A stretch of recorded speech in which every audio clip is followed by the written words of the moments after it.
So we are looking at our data that we graphed earlier, and we now see that they're fairly good lines. They're not perfect because remember, this is real data, and real data ends up with some scientific error. But the beauty of graphing is that the graph will solve some of that scientific error for us.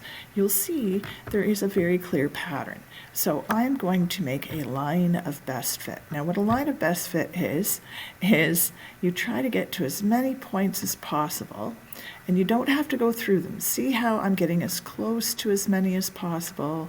Some are on the left, some are on the right. I'm just approximating where the line should be. I'm going to do the same for my other line, right?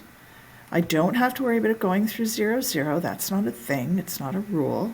If it doesn't go through 0, 0, it just means that maybe it was already moving, or the displacement wasn't perfectly 1 meter, right? So there we go. That's not bad. I don't mind that. That's a bit better maybe. So you can see what this does is it basically averages all those numbers. Without doing a line of best fit, what I end up having to do is find the velocity for this point, then the velocity for this point, velocity for this point, velocity for this point, etc. All of these velocities, so all 10 of them, and then average them together. That's a lot of math. Same for the other line. 10 velocities, average them together. The line of best fit creates an average for you. It's basically using a graph to average a whole bunch of data, which is pretty amazing.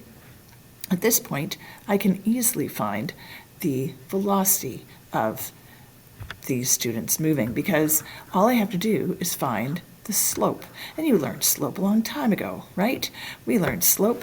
So if I want to find the slope of, let's say, the line that I did with red dots.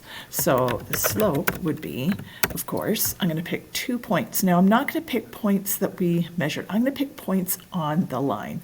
I'm going to look for 2 points on the line that are easy to read and then try to use them. So if I look through, and sometimes it's hard to get perfect points, but that is a really good point right there. So I'm going to use him.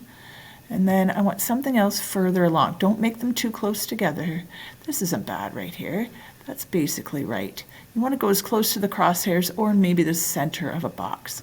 So I have 9 and 5 as my rise, and then my run is going to be 5.5 and 3, right? So my slope will end up being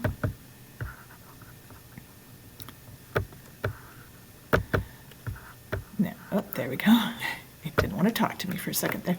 So 9 minus the 5 over,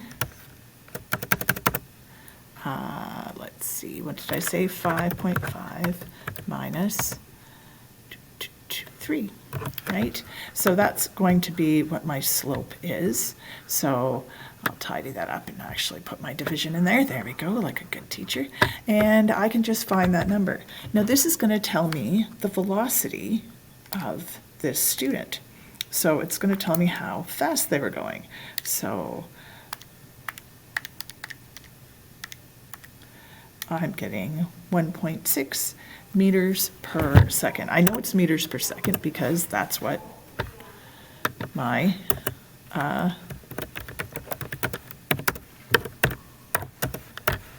units are, right? I've got meters and I've got seconds, so it would be meters per second.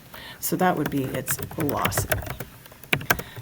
I can do the same thing with the other one. So you look at your line for your second one, figure out the slope, and then on the next slide, you'll see how close. Now you'll notice your numbers might not match mine perfectly. Remember, this is a line of best fit. There's some error, so you should get around 1.6. If you got 1.7, 1.8, 1.5, 1.4, then we're in the same